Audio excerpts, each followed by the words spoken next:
भाई ये लड़का है ना, ये सबा का घर बर्बाद करके रख देगा, मैं आपको बता रही हूँ। जुनैद आया था, बहुत गुस्से में था।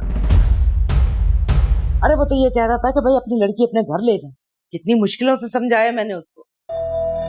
कैसा हैरत अंगेज दिन तुलू हुआ है। कहाँ तुम सबा की उस घर में शादी के खिलाफ थी, आज तुम्हें उसके घर की फिक्र लगी हुई। तो भाई गले में पड़ा हुआ ढोल है तो बजाएंगे तो सही ना।